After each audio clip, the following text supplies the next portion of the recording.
Amém? Irmãos queridos, olha só, fique de pé mais um minutinho, porque eu quero explicar para você. É nisso que nós cremos. Nós cremos que Deus é. Deus é. E ponto final, Deus é.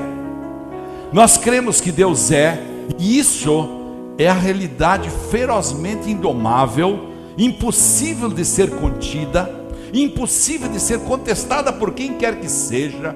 É capaz de ser a criadora da verdadeira esperança num futuro melhor para cada um de nós, porque nós cremos que Deus é. Diga: eu creio que Deus é.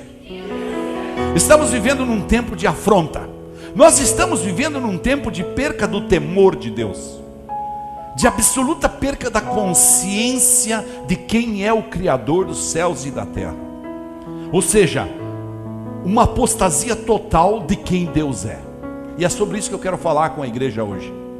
Nós estamos assistindo o testemunho, ou seja, estamos testemunhando uma degradação geral dos povos e das nações, onde bilhões de vezes Deus é simplesmente ignorado, onde Deus é tratado como um insignificante qualquer, onde Deus é questionado até pelos mais incultos, onde Deus é criticado, onde Deus é miseravelmente comparado e avaliado com raciocínios carnais e obscenos com qualquer força humana. Ou seja, onde Deus é rebaixado à condição mais simples de um humano, onde Deus é tratado como sendo virtualmente nada, e até sendo menos considerado que o carpete da igreja, que o carpete da nossa casa. Tratamos Deus com desprezo nos horários, tratamos Deus com relaxo na nossa oração, tratamos Deus com relaxo na palavra, tratamos Deus com relaxo nos nossos comportamentos. Isto é revoltante e incompreensivelmente insensato, sendo Ele a realidade mais significante que existe, pois nada é realmente conhecido fora da sua relação com Ele. Tudo é conhecido na relação com Deus. Deus é a fonte, o objetivo, o definidor de todos os seres e de todas as coisas. Na luta contra esta apostasia que aí está na sociedade, percorrendo os lares de toda a humanidade, eu quero compartilhar hoje à noite com vocês uma palavra que Deus me deu enquanto eu voava horas e horas naqueles enormes aviões. Um deles cabia 580 pessoas, tinha 2 andares, enorme. E refleti muito sobre a grandeza do Criador enquanto eu olhava lá de cima da janela, passando por cima da Rússia, enquanto eu olhava passando por cima dos mares, 6 horas voando em cima do Oceano Atlântico, a 1000 km por hora. A 15 mil quilômetros distante de São Paulo está Dubai, onde fizemos uma escala. E então eu vi a grandeza do Criador dos céus e da terra de lá, e comecei a ler a palavra. Com isso eu quero pedir ao Espírito Santo essa noite que leve nossa igreja aqui a entender o que significa o absoluto de Deus e a Santíssima Trindade. Aqui nós seremos, portanto, um povo apaixonado por Deus. Não importa o que os outros povos pensam. Diga comigo: eu quero ser apaixonado por aquele que é.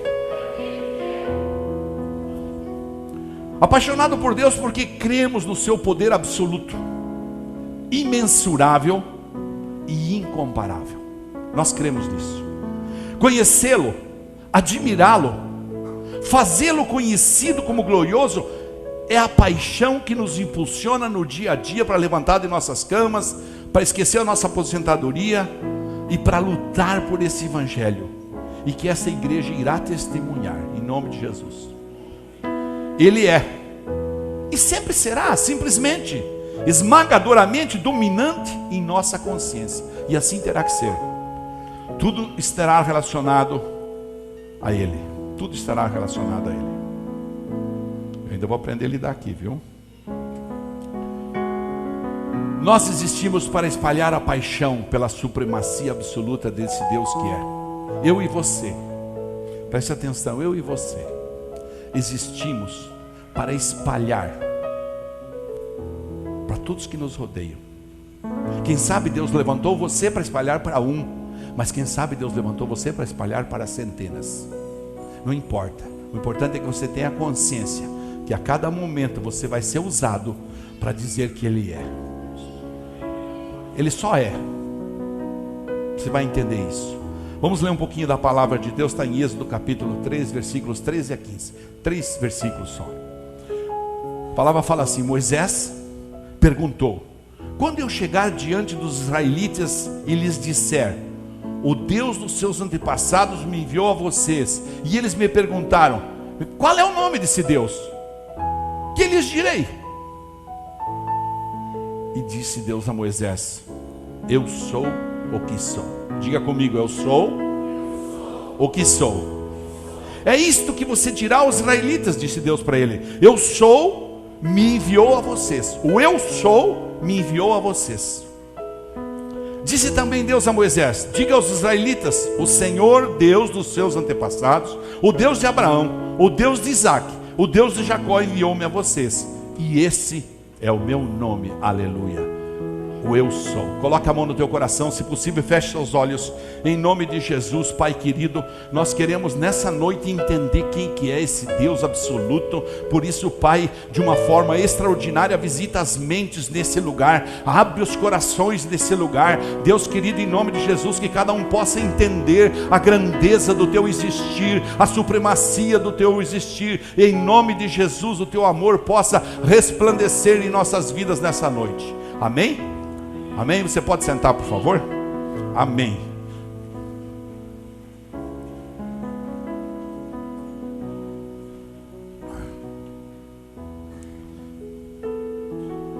Para sempre, nome para sempre, nome no qual serei lembrado de geração em geração. Eu sou. Simplesmente Deus falou, não adianta explicar, eu sou. Deus falou, por exemplo, para Abraão. Para Abraão ele disse, eu sou o Deus Todo-Poderoso. Para Isaac, já filho de Abraão, falou, eu sou o Deus de seu pai Abraão, não tema porque eu estou com você. Para Jacó, filho de Isaac, ele disse, eu sou o Deus poderoso do seu pai Abraão, do seu pai Isaac. Moisés, ele disse, eu sou o seu pai, o Deus de Abraão, o Deus de Isaac e o Deus de Jacó. Nós mesmos lemos no versículo, Êxodo capítulo 3, versículo 14, Deus falou para Moisés, eu sou o que sou. É isto que você dirá aos israelitas, eu sou, me enviou a vocês. O eu sou me enviou a vocês. Assim dirás aos filhos de Israel. E aqui eu queria fazer uma explicação. O Senhor em hebraico significa Yahvé, o Deus de vossos pais, o Deus de Abraão, o Deus de Isaac, o Deus de Jacó me enviou a vós. Este é o meu nome eternamente, Yahvé. Finalmente ele nos diz o seu nome, Yahvé. É quase sempre traduzido como Senhor, especialmente nas Bíblias em português, essa palavra Yahvé. Mas no hebraico seria pronunciado algo como Yahvé e é formado pela palavra eu sou. Do hebraico. Formado pela palavra eu sou. Portanto, sempre que nós ouvirmos a palavra Yahvé, ou a forma curta Yah, que sempre nós cantamos no Aleluia, mas é o mesmo som, só para citar esse som aí, louve Yahvé, louve ao Senhor. Ou toda vez que você vê Senhor nas Bíblias em português, você deve pensar, esse é o nome próprio do Deus que eu sirvo. Como Pedro, como Tiago, como João, formado a partir da palavra para eu sou. Ou seja, quando ele diz eu sou, ele estava dando nome para ele. Eu sou o Senhor. Senhor ou eu sou. E que nos lembra a todo tempo do Deus que absolutamente é. E acabou. Como está escrito no verso 15 de Êxodo 3 que nós lemos aí. Esse é o meu nome para sempre. Nome para sempre, nome pelo qual serei lembrado de geração em geração. Eu sou, absolutamente Deus é. Ou para dizer com o nosso jeito aqui, nós diríamos, Deus é o que é. Quem é Deus? Deus é o que é. Ou ainda para dizer de forma mais filosófica, Deus absolutamente é. Para encerrar a conversa, Deus absolutamente é.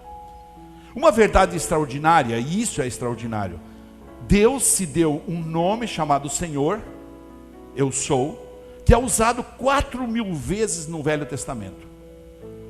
E sempre que ouvirmos Senhor, logo entenderemos, logo iremos pensar que Ele é.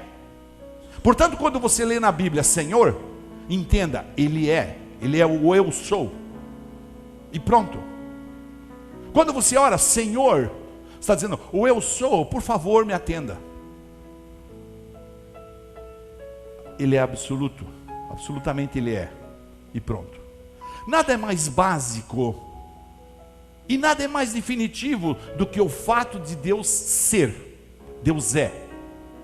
Nada é mais fundamental para essa igreja, por exemplo, do que Deus é. Você vai entender isso. Nada é mais tranquilizador para a minha vida e para a sua vida ter a certeza de que Deus é. Nada mais seguro para o seu casamento você ter a certeza de que Deus é.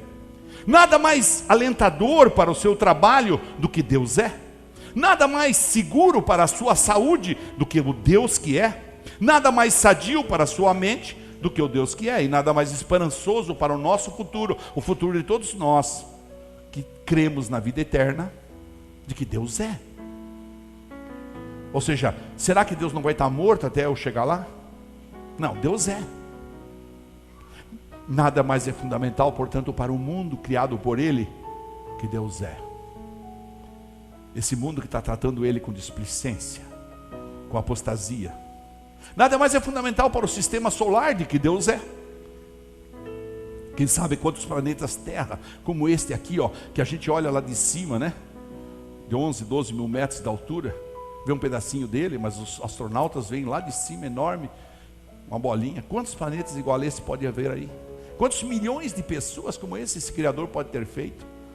E nós queremos nos comparar a Ele. Nada é mais fundamental, até para a Via Láctea, do que Deus é. Nada mais é fundamental para o universo todo, que Deus é. E nada mais fundamental para a Bíblia, nada mais fundamental para mim e para você, nada mais garantido para mim e para você, e nada mais confiável para a glória do Evangelho de Jesus, que Deus é. Ou seja, imutável, Ele é. Sem passado, sem futuro, Ele é. Isaías, Deus afirmou isso de uma forma muito clara. Em Isaías 48, versículos 12 e 13, Ele falou assim: escute-me, ó Jacó, Israel, a quem chamei, eu sou sempre o mesmo. Sempre. Não é que de manhã eu levanto com mau humor, que nem o pastor Ademir quando acorda. Não, eu sou sempre o mesmo. Eu sou o primeiro. Ou seja, antes de mim não houve ninguém.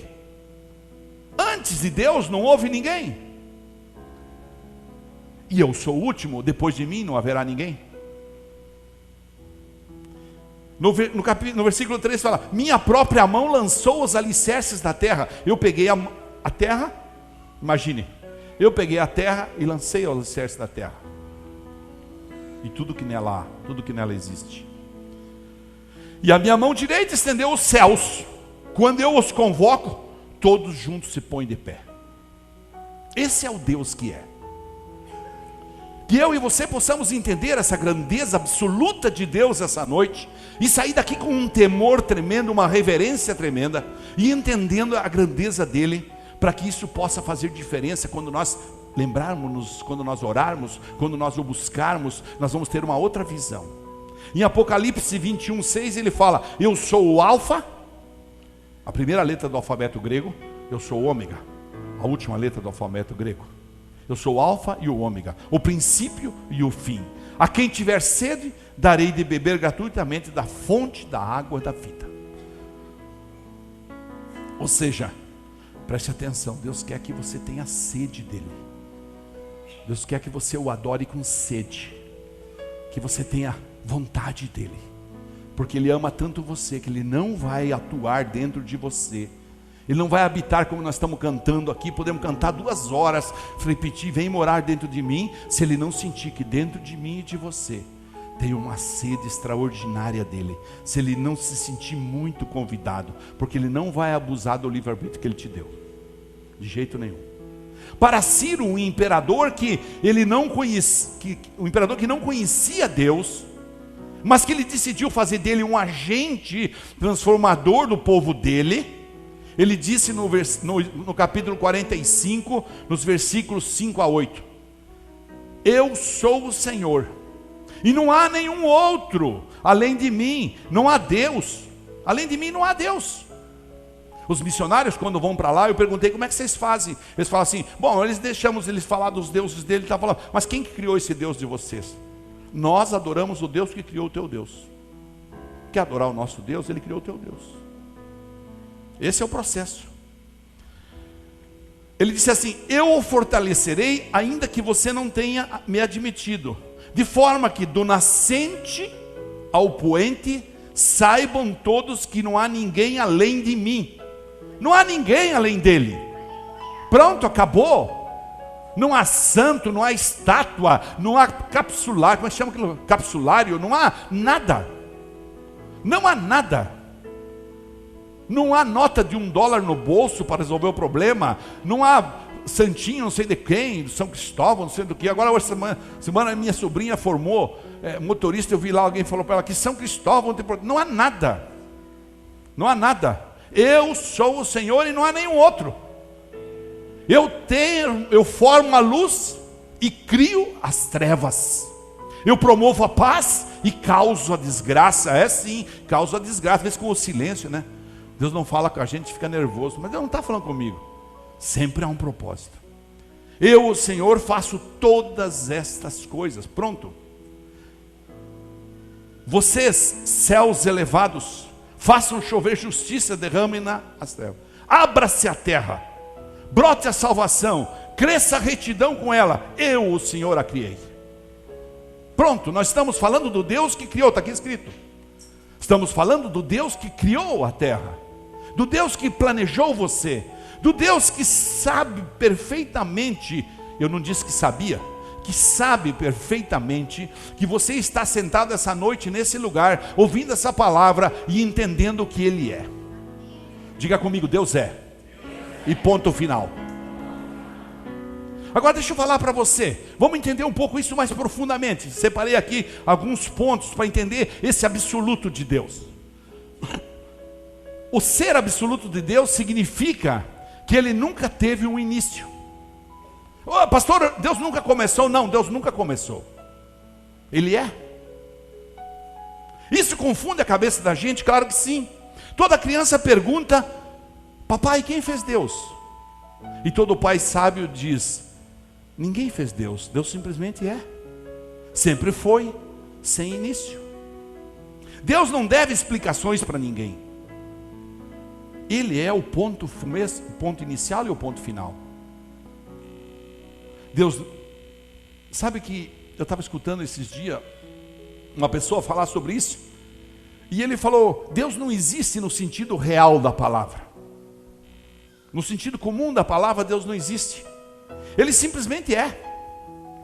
Você precisa entender que uma coisa que existe é uma coisa que começou. Essa Bíblia existe. Um dia ela foi uma capa de couro, um dia ela foi um carneiro, sei lá o que é esse couro aqui. Um dia ela foi um animal, depois transformaram num couro. Então começou. Um dia ela começou a existir e ela tem um fim, daqui a pouco ela vai terminar. Eu nasci, daqui a pouco eu vou morrer, vou me queimar lá, não sei o que eu vou fazer aquilo. Não importa, vou fazer o que quiser. Entendeu? Mas você foi. Eu vou para a eternidade. Mas Deus não tem começo, não tem meio e não tem fim. Ele é. Então precisa entender, Deus nunca teve um início. O segundo ponto que eu quero levantar para você é: o ser absoluto de Deus significa que Deus nunca acabará. Mas será que Deus nunca terá fim? E isso é que transfere para nós a confiança da vida eterna. Isso que transfere por nós a constância de Deus. Se Ele não veio a ser, Ele não pode deixar de ser, porque Ele está sendo. Ele é o que é. Não há lugar fora do ser. Só há Ele. Antes da criação, tudo que há é Deus. Antes da criação havia Deus. Havia para nós, Ele já é. Ele é.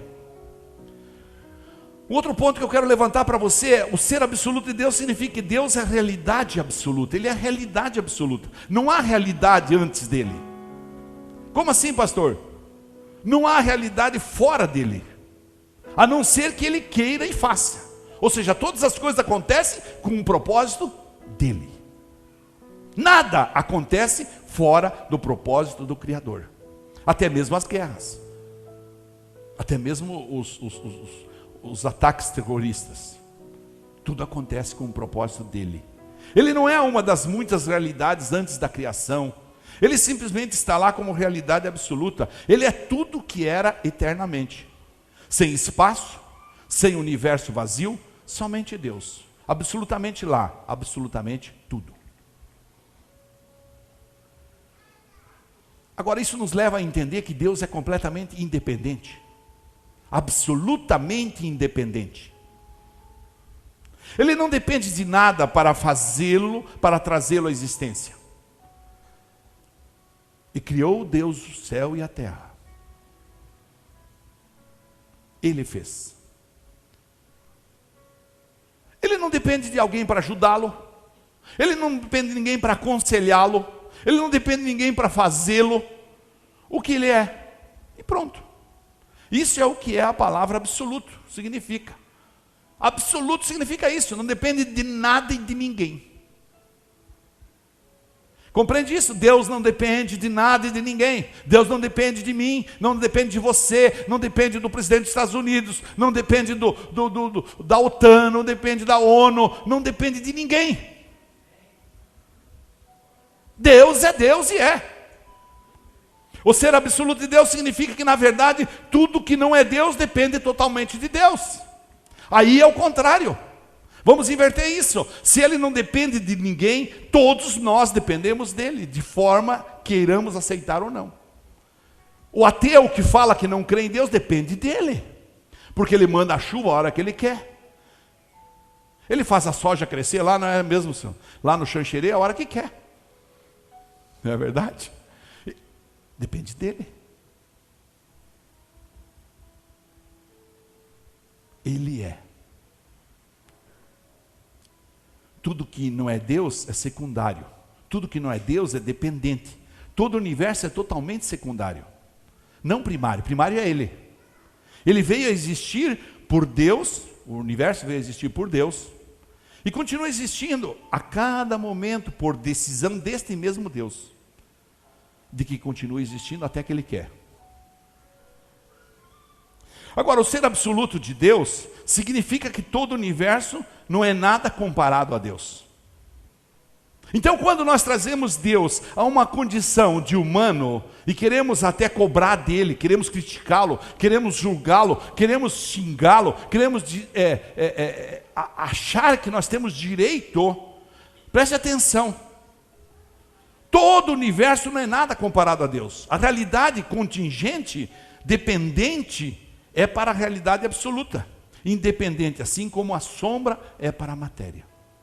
Olha que coisa interessante. Como um eco é para um trovão, como uma bolha é para o oceano, uma pequena bolha é para o oceano, assim somos nós diante de Deus. Tudo que vemos, tudo que nos maravilha no mundo aqui e nas galáxias, com os nossos aparelhos eletrônicos, com nossas viagens astronômicas através da NASA, não é nada comparado ao Criador dos céus e da terra. Isaías 40:17 disse assim: diante dele todas as nações são como nada. Diante dele todas as nações são como nada. Para ele são sem valor e menos que nada. Ou seja, o ser absoluto de Deus significa que Deus é constante e fiel aos seus princípios. Ele é constante, Ele é fiel, Ele é contínuo. Ele é o mesmo ontem, hoje e sempre. Ele não pode ser melhorado. Preste atenção, não há como melhorar Deus. Eu posso melhorar, você pode melhorar, sua casa pode melhorar, sua família, seus negócios, sua vida, sua saúde física, sua saúde emocional, sua saúde espiritual, tudo pode melhorar. Mas Ele não. Ele não pode ser melhorado, Ele não está se tornando alguma coisa melhor cada dia. Ele é o que é e pronto. Está entendendo isso? Não há evolução em Deus, não há progresso em Deus. Perfeição absoluta que não pode ser melhorada. É chocante isso, né? Faz a gente pensar um pouco sobre a nossa pequenez. E faz a gente pensar um pouco quantas vezes a gente foi atrevido ao falar com Deus. Quantas vezes a gente perdeu o temor, a contingência, quanto a gente perdeu o adorar. E isso me leva a pensar que Ele é um padrão absoluto de verdade, Ele é um padrão absoluto de bondade, Ele é um padrão absoluto de beleza. É só olhar para a vida de Jesus, seu Filho amado, que é Deus feito carne, feito homem. Não há um livro de leis que Ele consulte para saber o que é certo. Ele não precisa consultar livro de leis, nem um almanaque para estabelecer os fatos, calendário, né, em termos de calendário, nenhuma corporação para determinar o que é excelente ou é belo. Não, vamos determinar o que é excelente e belo com a Associação Mundial dos Artistas e vamos falar para Deus, ó Deus, você tem que dizer, isso aqui é belo, isso é feio. Não, Ele não precisa disso. Ele mesmo é o próprio padrão do que é certo, do que é verdadeiro e do que é belo. E isso me faz pensar que o ser absoluto de Deus significa que Deus faz o que Ele quer. E está sempre certo, sempre belo e sempre de acordo com a verdade. É meio chocante isso, mas é assim mesmo. Não há nenhuma coação ou pressão externa sobre Deus. Ninguém tem capacidade de pressionar Deus que possa impedi-lo de fazer o que Ele quer. Ele faz o que quer e pronto. Toda a realidade que está fora dele, Ele criou, projetou e governa como realidade absoluta. Ainda bem que o nome dele chama-se Deus do amor. Então Ele ama incondicional e pronto. Portanto, Ele é totalmente livre de qualquer pressão, qualquer coação, de qualquer autoridade que não seja originada na própria intenção da vontade dEle. E por último eu queria conscientizar o seguinte: o ser absoluto de Deus significa que Ele é a realidade mais importante, é a realidade mais valorosa, e que Ele é a pessoa mais importante e mais valorosa do universo, e cada um de nós precisa entender isso essa noite. Diga comigo: Deus é a realidade mais importante, é a mais valorosa, Ele é a pessoa mais importante e mais valorosa do universo. Aplauda o Senhor Jesus por isso.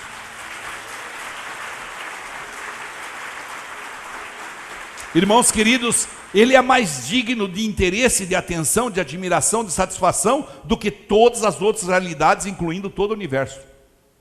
Então sempre que eu vejo as águas do mar, os peixes se movimentando, a internet tem mostrado tantas pescarias lindas, né? Eu fico olhando e falo, puxa, que tremendo Deus fez isso.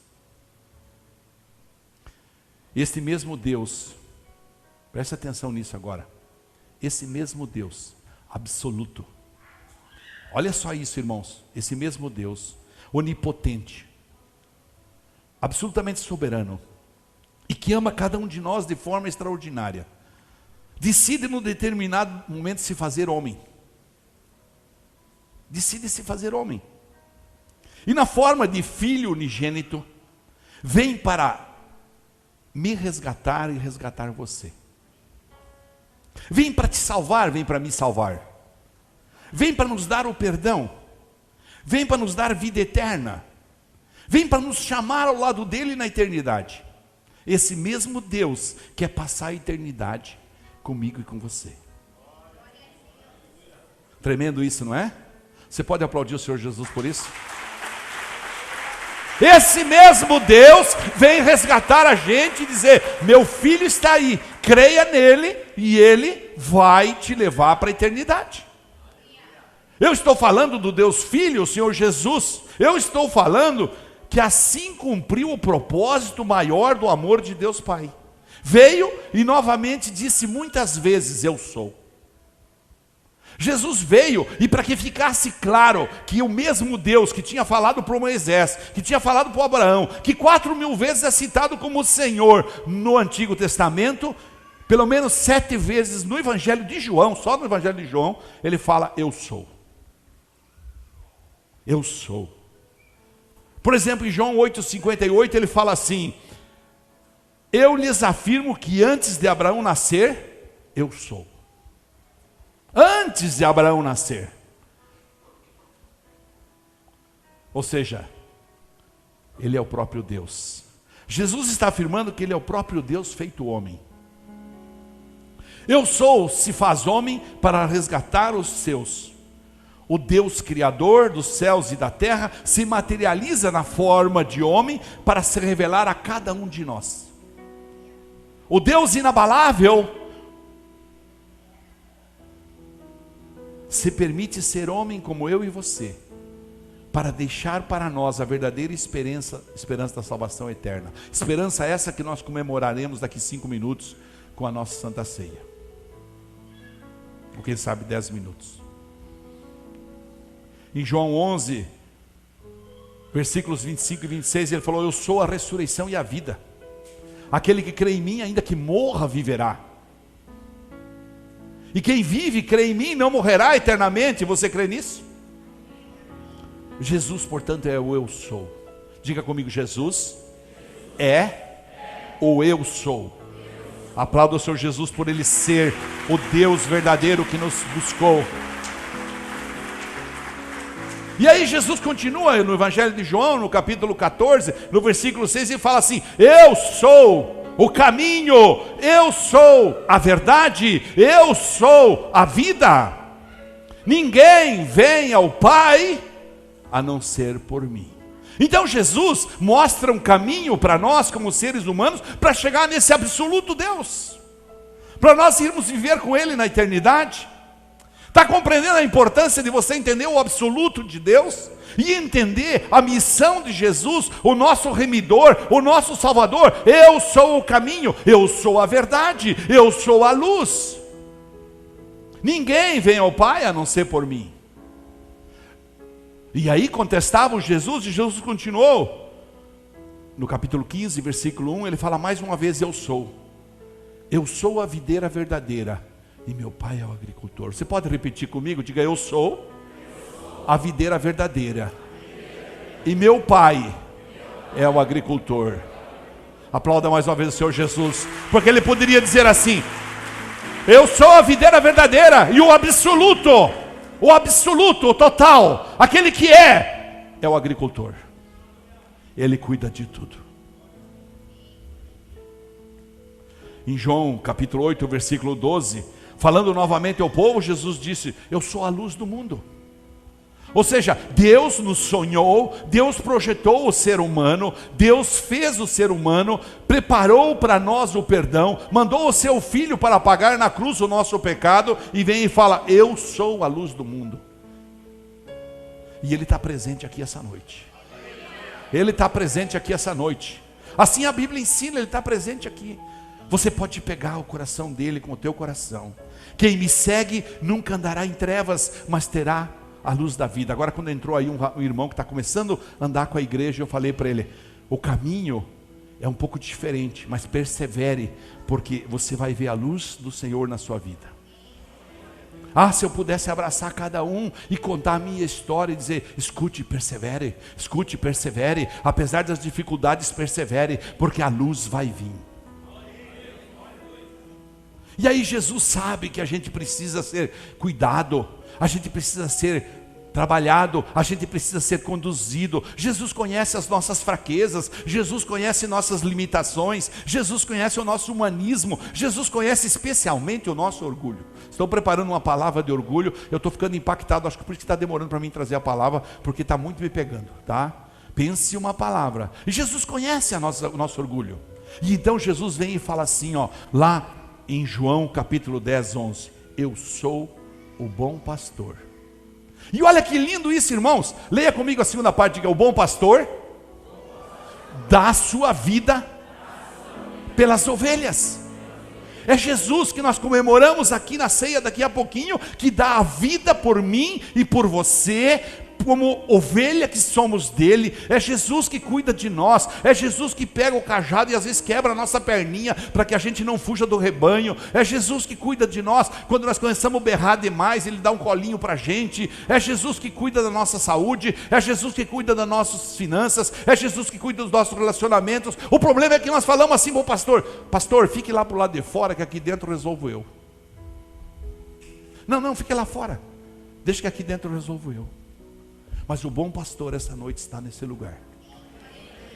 E ele quer que você leve ele para casa. Ele quer que você leve ele para casa. Ao cear, você vai poder fazer uma aliança com ele. E você vai poder dizer: eu quero te levar para casa, papai. Porque ele é o próprio Deus. Ele é o absoluto. Jesus é o absoluto. Vamos entender isso. O Pai, o Filho e o Espírito Santo, a Santíssima Trindade que é. E acabou. Tá, mas vou discutir. Não tem que discutir. Deixa isso para os filósofos, deixa isso para os questionadores, para os murmuradores. Exerça a sua fé e diga assim comigo: Deus Pai, Deus Filho, Deus Espírito Santo, Santíssima Trindade, 3 em 1, absolutos. Amém? Aplauda o Senhor Jesus por isso.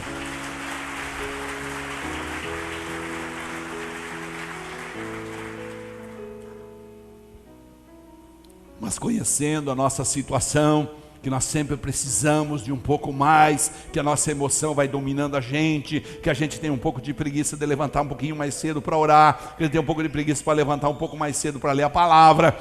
Então ele vem no João 6, capítulo 35 e fala: eu sou o pão da vida.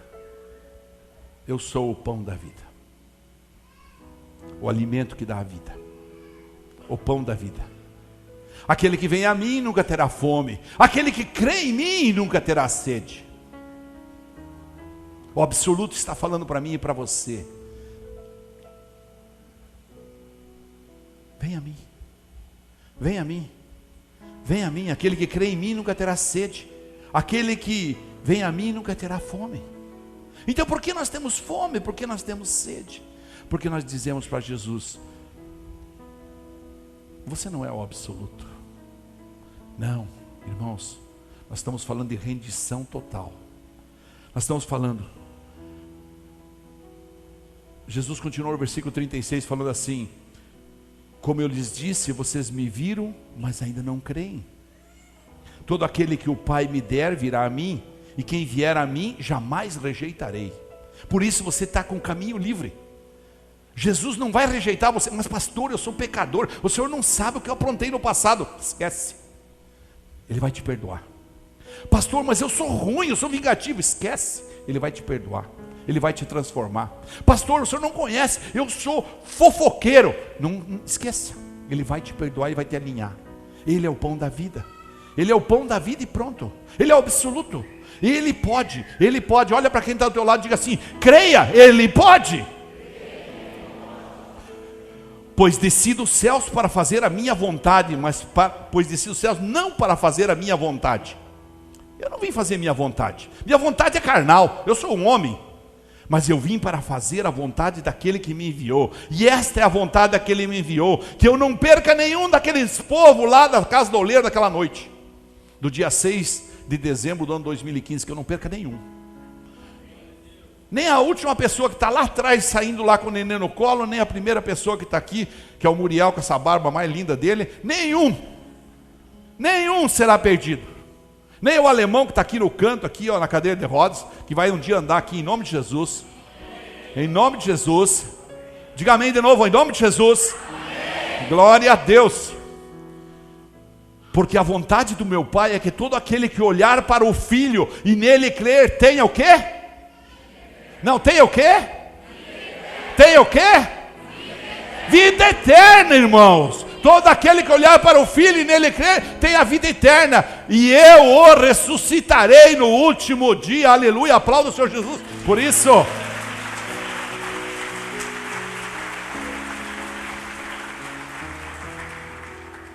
Assim ele instituiu a Santa Ceia, para que toda a eternidade nós, os seus filhos, pudéssemos lembrar. Nós, os seus filhos, pudéssemos, tira os paninhos de cima, por favor, pudéssemos celebrar, pudéssemos declarar que Ele, Jesus, é o próprio Deus absoluto e onipotente.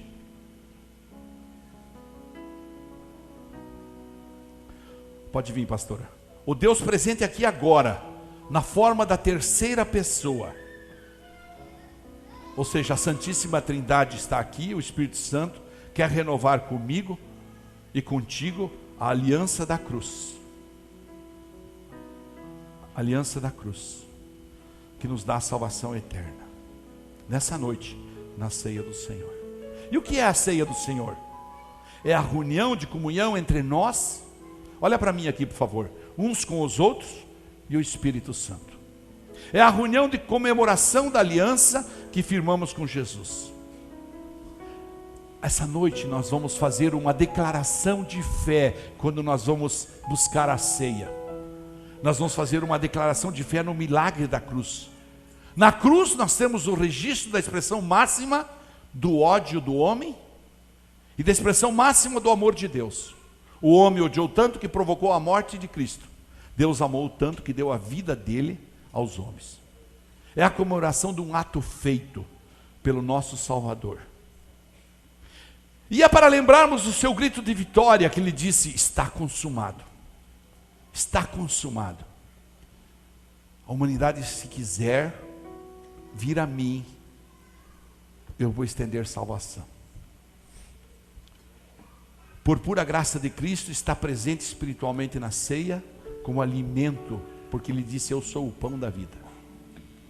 Eu quero esclarecer um pouco dessa ordenança. Trata-se de uma instituição de Jesus. Fazer isto em memória de mim. Portanto, é um memorial que nós vamos comemorar essa noite. Um ritual de aliança. Um ritual de aliança que nós renovamos mensalmente a cada primeiro domingo do mês. Nós dizemos para Jesus: nós cremos que Tu és Deus vivo, presente nesse lugar, e que Tu pagou na cruz o nosso pecado, e nós queremos a vida eterna que o Senhor pode me dar. É isso que nós fazemos aqui agora. E um tempo de comunhão entre nós. Mas, irmãos, preste atenção, esse é um ato de consequências espirituais. Primeiro, de bênção, e que seja de bênção na vida de cada um de nós. Só de bênção. Mas Paulo adverte em 1 Coríntios que isso pode ser um ato de maldição também. Todo aquele que comer o pão ou beber do cálice do Senhor indignamente será culpado de pecar contra o corpo e o sangue do Senhor. Portanto, examine-se cada um a si mesmo.